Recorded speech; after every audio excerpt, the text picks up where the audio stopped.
Hi, this is Usha. Welcome to Rathod Science Classes. Today in this lecture, we are going to see current affairs of 23rd August 2021. In this lecture, we are going to discuss 7 topics which are very much relevant to UPSC. So let's get started with our discussion and let us see the list of the topics we are going to discuss in this lecture. We are going to discuss 7 topics, right? So first topic, it is about evacuation from Afghanistan.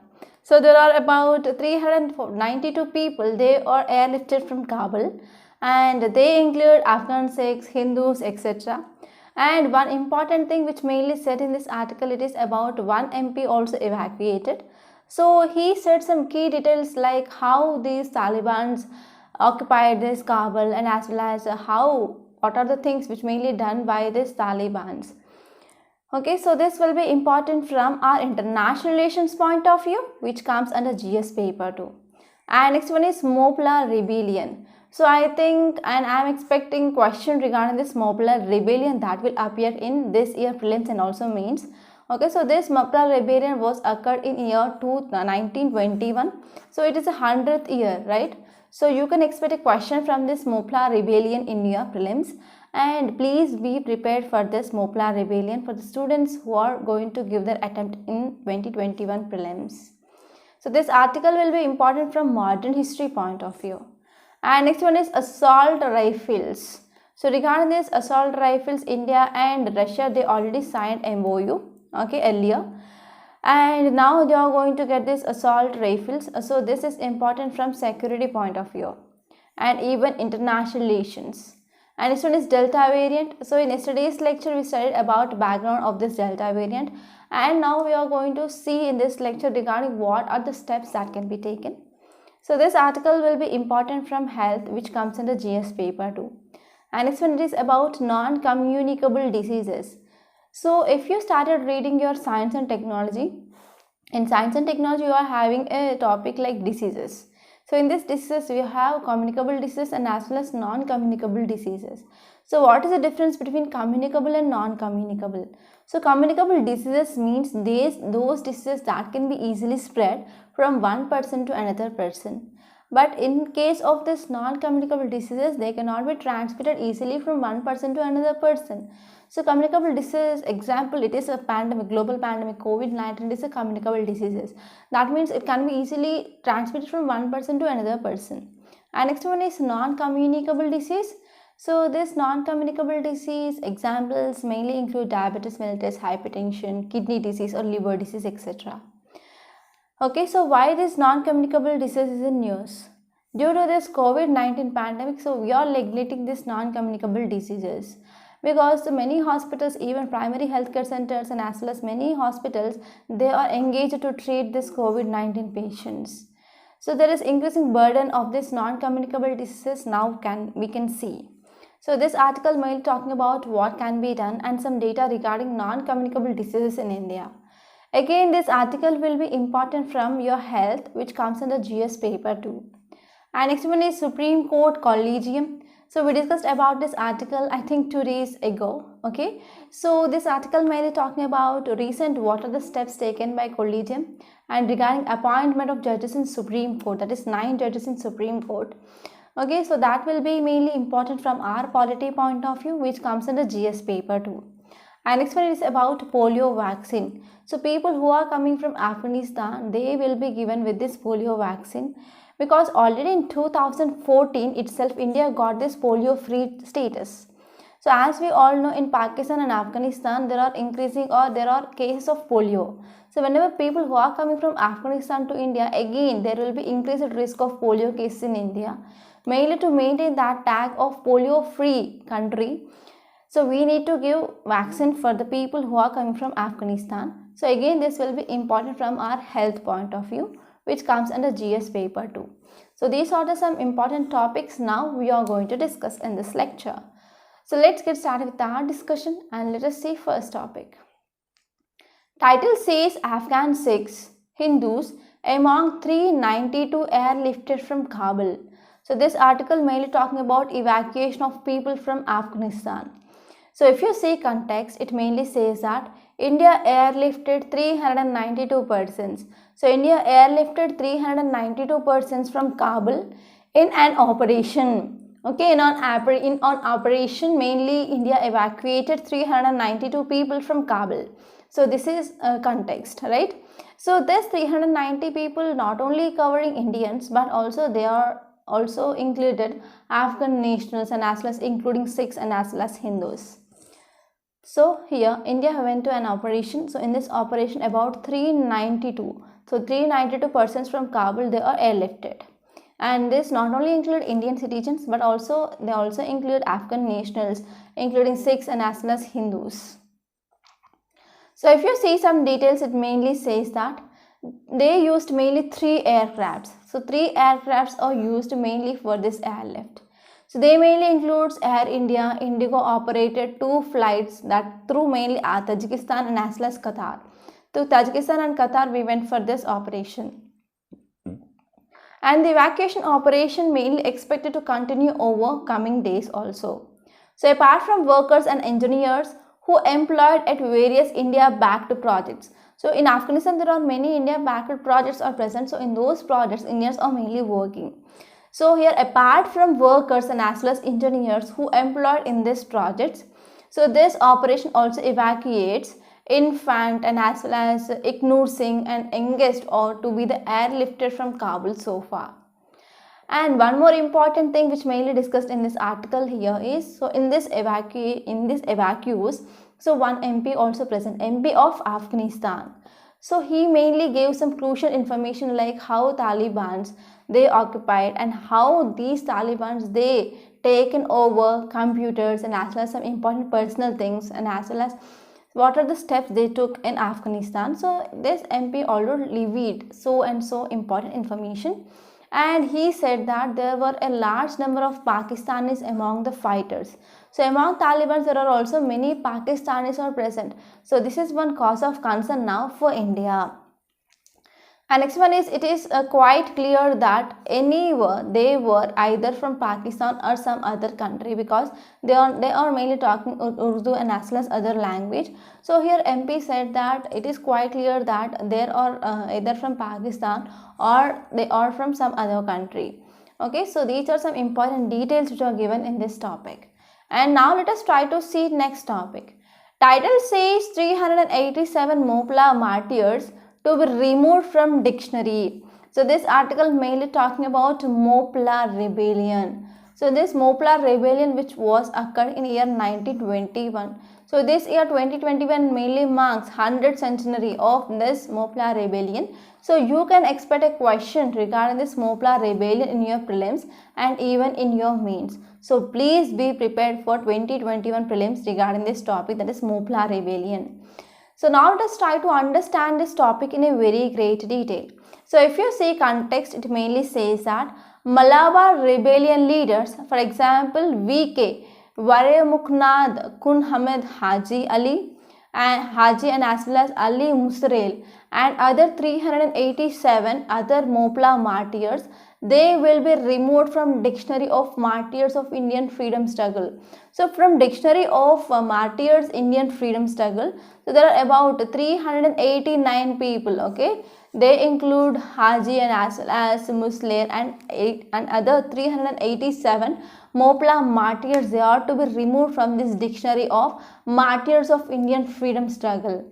So why? Because a 3-member panel. So a 3-member panel reviewed the entries of the 5th volume of dictionary, which mainly brought up by Indian Council of Historical Research. So in this Indian Council of Historical Research, so they are coming up with 5th volume. So in this 5th volume, it mainly recommended or it mainly reviewed by 3-member panel, and this 3-member panel recommended for deletion of martyrs who are involved in this 1921 rebellion, that is Mopla rebellion. Okay, they said that mainly why to remove these people, because they are mainly focusing on religious conversion. Okay, but they are not participated in Indian freedom struggle. So these are some important details which are given. And now let us try to see some facts regarding this Mopla rebellion. So who are these Moplas first? So the name Mopla means literally or son-in-law. Okay, so mainly the Malayali speaking Muslims. So they are Malayali speaking Muslims and they reside entire length of Malabar coast, okay, in northern Kerala. So in northern Kerala we can see this Malayali speaking Muslims, they are called as Moplas. So in 1921 these Moplas, they formed the largest and fast growing community in Malabar, and their population that time was 1 million, and 32% of this Malabar was a whole. The Moplas were concentrated in southern Malabar. So if we're talking about this Mopla rebellion, it is mainly against Hindus. So the series of riots by Mopla Muslims of Kerala in 19th and as well as early 20th centuries, they were against British and as well as Hindu landlords. So it is against Hindu landlords. So please open your spectrum book and try to refer this Mopla rebellion because it is a very important topic. And now let us try to see next topic. Title says India signs deal for 70,000 assault rifles. So this article mainly talking about deal to get 70,000 assault rifles. So it is a deal between India and Russia. So this is one important prelims fact that you need to remember. So why? Because with repeated delays, okay, with repeated delays in deals regarding procurement of these rifles, now recently India signed a deal with Russia to get 70,000 assault rifles. So this article will be important regarding defense or security, which comes under GS paper 3. So now let us try to discuss this topic in a very great detail. So if you see context, it mainly says that India has signed a deal. So India has signed a deal for 70,000 AK-203, that is AK-203 assault rifles to be procured off the shelf. So here India has signed a deal for 70,000 AK-203 assault rifles. So because we are seeing some lacunae, or we are seeing some deficit, okay, deficit or shortfall of these rifles. So while army is also looking at procuring a limited number of helicopters also, and to meet this immediate shortage of light utility helicopters. So in this context, we are going to get assault rifles and as well as helicopters, because Indian Army, which is mainly facing immediate shortage, and to meet this or to overcome this immediate shortage of this light utility helicopters, so Indian Army is also going to have this limited number of helicopters also. So if you're talking about some details regarding this topic, it mainly says that, so officials from India and Russia, okay, it is between India and Russia. So officials from this India and Russia, they confirm that Ka-226T Climber as upgraded version, and this it is a redesigned helicopter and which had improved flight and as well as technical characteristics, and we are going to get this. And now let us try to see next topic. Title says curbing delta. It is about delta variant. Okay, it is about delta variant. So this article will be important from health, which comes under GS paper 2. And now let us try to see this topic. So if you see central theme of this article, it mainly says that increasing vaccination and monitoring of new variants, they are essential. They are essential mainly for tightening the pandemic. So here it mainly says that yes, now because of mutations, now we are getting different types of variants. So mainly to deal this or to control this pandemic, we need to go for increase in vaccination, and as well as we need to monitor the new variants. So this is a thing that we can do in this situation because we are expecting third wave, right? So if you're talking about Delta variant here, so if you're talking about total number of cases in India, so overall number of coronavirus cases in India, which is mainly seen in a downward trajectory. That means we are seeing about 35,000 of cases that are recorded every 24 hours. That means daily. Okay. So we are getting less number of cases like 35,000. So out of this, 60% of national total, which are coming from the states like Kerala and Maharashtra. So Kerala and Maharashtra, they are contributing for large number of cases. So if we are talking about context, recently INSACOG, that is Indian SARS Coronavirus to Genomic Consortium, which came up with a weekly update. So in this weekly update, it mainly says that Delta variant remains most responsible. So Delta variant, it is much responsible for continuing the spread of infections in India. So which is a variant which is mainly seen in India? That is Delta variant. So Delta variant, it is a dominant variant. It is mainly responsible for continuing spread of infection throughout the country. And there is also some lineages of Delta variants. They are driving spikes. So some lineages of this Delta variant that is also leading spikes in infections across the world, not only just in India. So if you are talking about some data, it mainly says that globally there are believed to be 13 sublineages. So globally we can see about 13 sublineages of Delta with a characteristic genetic mutations we can see like AY1, AY2, AY3, they are prominent ones. Okay. So this data mainly says that yes, there is Delta variant that is seen and it is very much responsible for increasing the transmission of cases. So in this Delta variants, there are about 13 sublineages of Delta, right? And out of this 13, the most predominant one is AY1, AY2 and AY3. So if we are talking about recent development, it mainly says that. So recently, India's Drug Controller General of India, DCGI, which gave approval for 3-shot vaccine, that is ZyCoV-D. Okay, that can be used for people who attain the age of 12 or more than 12 years. But if you see the interim efficacy of this ZyCoV-D, it is 66%. When we are comparing with other vaccine candidates, it is very much low. And even this ZyCoV-D had not been till now published this phase 3 clinical trials data. So in this context, what is the need? So we need to go for improving of coverage. We need to increase the vaccination, and we need to remain. Okay, we need to focus on whether any new variant it is coming on or not. So we need to keep an eye on new variants also. So these are the some important steps that can be taken. And now let us try to see next topic. Title says focusing on diseases sidelined by COVID-19. So this article mainly focusing on non-communicable diseases. So this topic will be important from health point of view, which comes under GS paper 2. So if you see context, it mainly says that strengthening the primary healthcare system. Strengthening the primary healthcare system, that will help mainly to tackle the burden of non-communicable diseases. Mainly to deal with this burden of non-communicable diseases, so we need to focus or we need to strengthen this primary healthcare systems, because here this primary healthcare system and many hospitals, they are loaded with this COVID-19 cases and they are having a burden of this COVID-19. So because of this, they mainly sidelined here regarding some essential healthcare services regarding this non-communicable diseases. So entirely this article mainly talking about this burden of non-communicable disease in India. So now let us try to see data.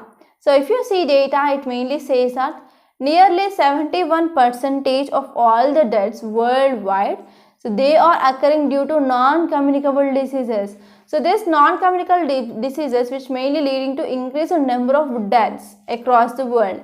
For example, we can talk about hypertension, we can talk about diabetes mellitus, cardiovascular diseases, chronic respiratory diseases, cancer, etc.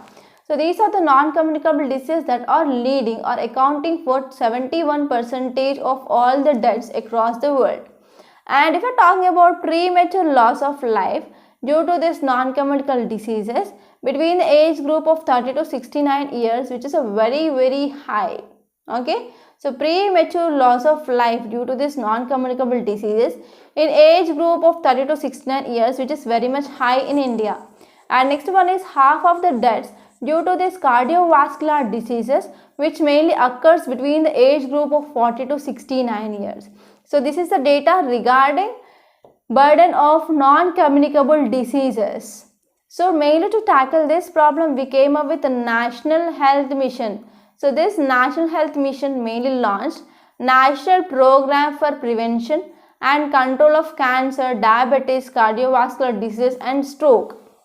Okay, mainly to control this, our National Health Mission mainly came up or launched a National Program for Prevention and control of cancer, diabetes, cardiovascular diseases and stroke in year 2010. So what is the important focus of this? So it is mainly focusing on strengthening of infrastructure and even promoting of good health, human resource development, early diagnosis, management and referral. So these are some important focusing areas of this national programs for prevention and control of cancer, diabetes, cardiovascular disease and stroke. So if you're talking about disruption in this non-communicable disease services, why? Why? Because of rapid spread, due to rapid spread of this COVID-19, so which mainly severely tested primary healthcare system, which mainly perform myriad functions across the world. So due to rapid spread of this COVID-19 and increase in infections and increase in the burden here, so that led to disruptions in this non-communicable disease services. And for example, even in maternal health services, immunization programs, health surveillance and even screening and management of these non-communicable diseases, they have been severely disrupted due to this global pandemic. So if you're talking about data, so World Health Organization, that is WHO survey, which conducted in May 2020 among 155 countries, they found that low income countries, they were most affected. So which are the countries more affected? That is low income countries are more affected due to this global pandemic. And next one is more than half, that is 55% of the countries they surveyed, they said that partially or completely disrupt services regarding hypertension treatment, and as well as about 49% of the treatment for diabetes and also diabetes related complications like diabetic neuropathy, diabetic nephropathy, diabetic foot ulcer. Okay, and about 42% of cancer treatment is not going to happen, and even 31% of the cardiovascular emergencies are seen. So these are some important data which mainly says regarding so what is the effect. And next one is the National Health Mission's Health Management Information System in India, which mainly says that emergency services for cerebrovascular disease also dropped out. So whenever the hospitals, they need to give some emergency services for this cerebrovascular disease, that also been dropped by 14%. And 1 in every 2 Indians, they are living with diabetes, is unaware of their conditions. So as we know, diabetes is one of the important risk factor also, and if any diabetic patients who get this coronavirus, means your mortality chances will be very high. Okay, and also even a study found in Delhi which mainly shows that 47.1% of hospitalized COVID-19 patients, they had diabetes. So these are some important details which mainly shows about risk or burden of non-communicable diseases. So what are the problems? So here we are seeing some important problems like cancellation of planned treatments, and there is decreased availability of public transport because of lockdowns, restrictions, etc. And there is lack of staff. Okay, lack of staff were the most common reasons for disruption for this non-communicable disease services.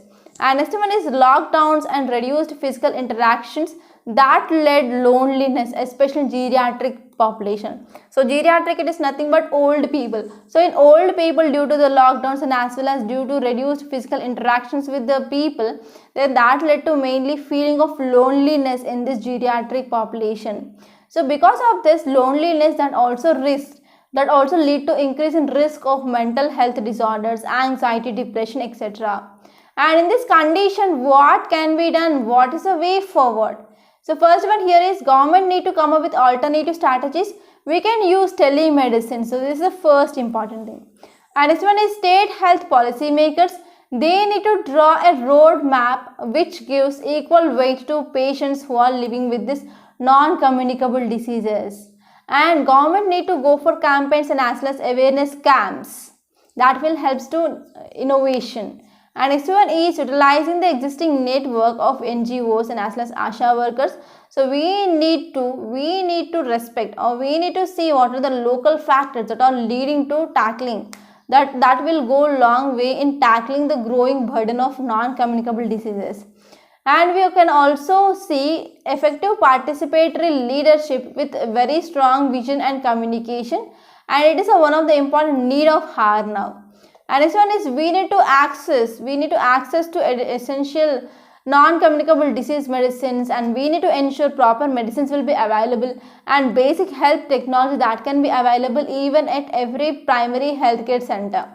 And here government need to take some strategic steps, mainly some of the mitigation efforts to address administration challenges, and also we need a strong health workforce, infrastructure, supplies, and as well as maintaining the standard care.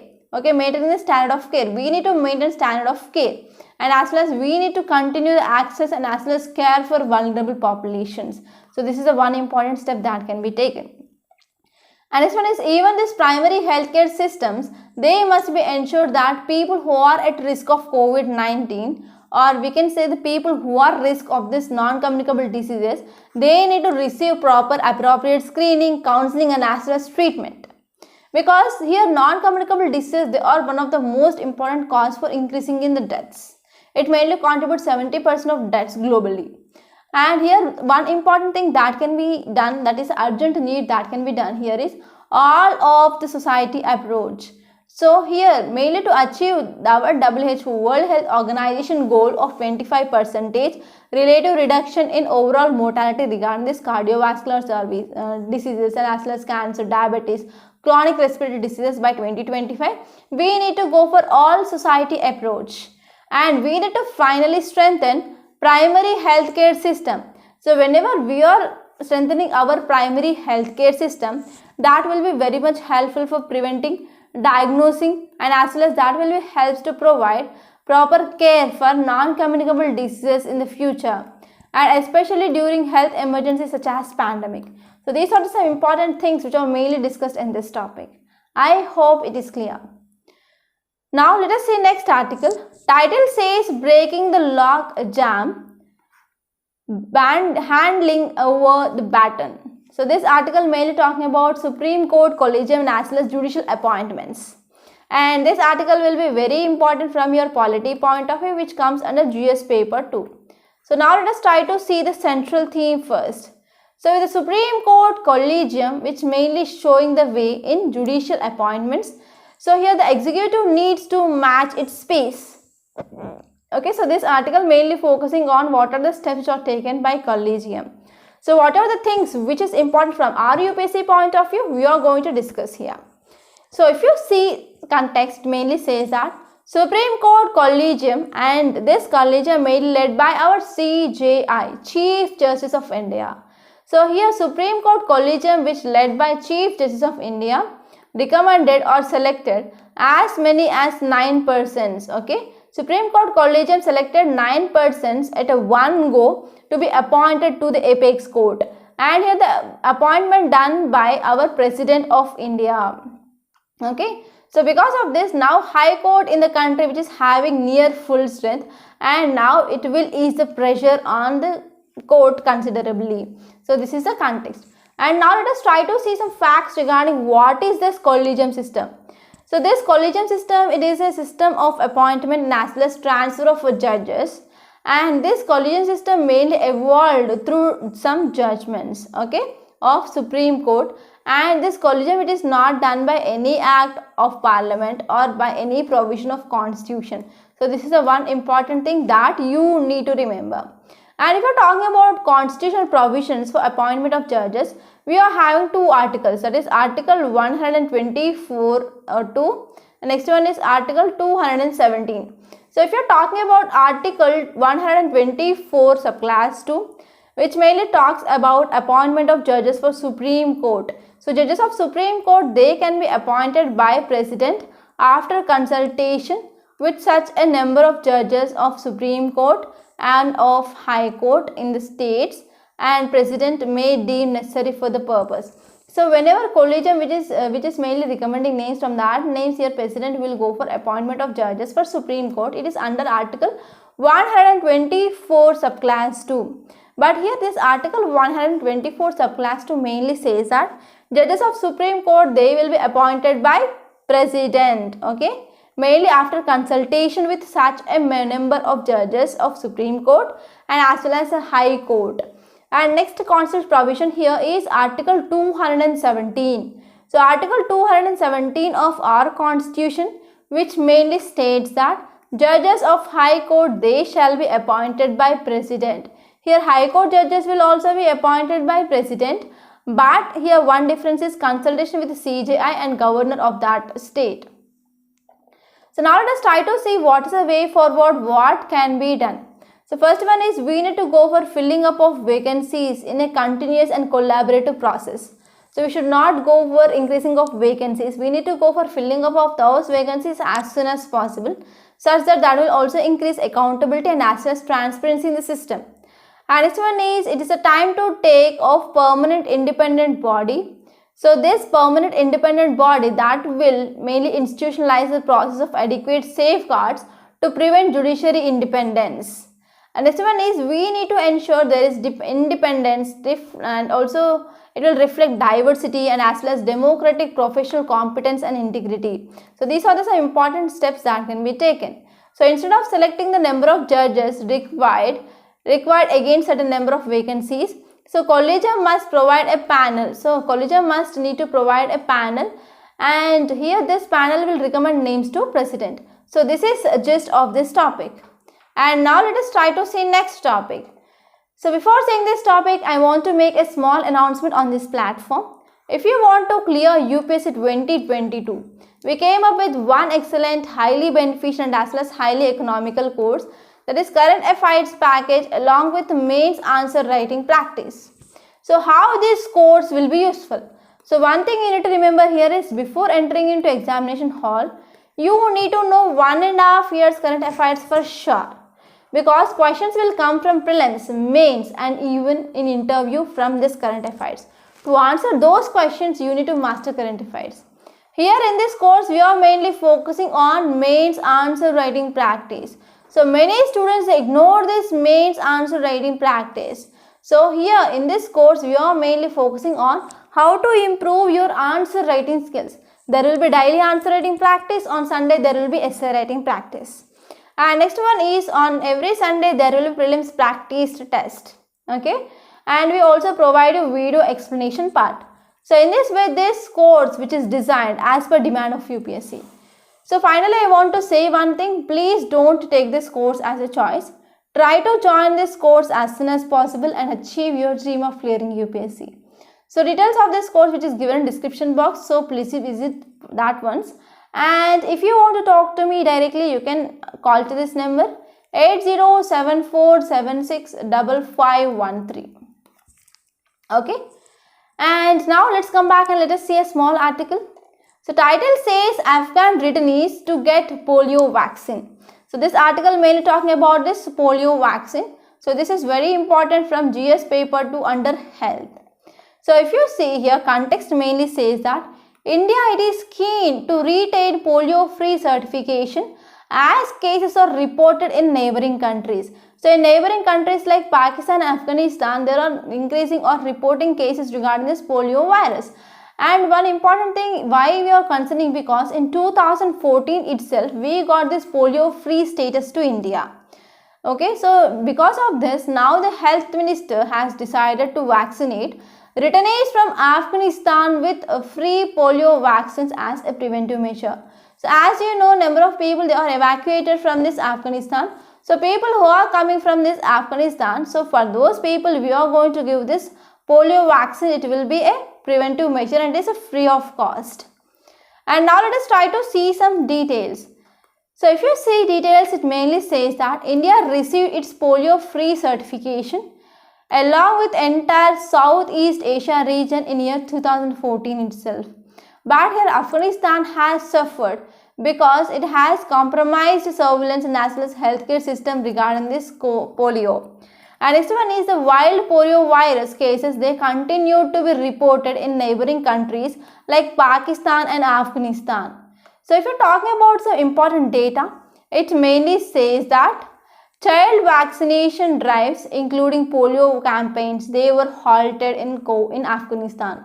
So due to this COVID-19 pandemic and risk of increase in transmission, so regarding this in Pakistan and as well as Afghanistan, they went for stalling off or they went for halting of this COVID-19 child vaccination for this polio. And next one is, according to even UNICEF, it mainly says that polio immunization campaigns, they were resumed in Afghanistan and Pakistan several months after this COVID-19. Okay, but even though there are about 50 million children, they are not given with this polio vaccine. It is one of cause of concern. And next one is 34 polio cases, they were reported in Afghanistan and 63 in Pakistan and 2020 including some previously polio free parts of our country. So there are about 34 polio cases that were reported in Afghanistan and 63 cases they are reported in Pakistan in 2020.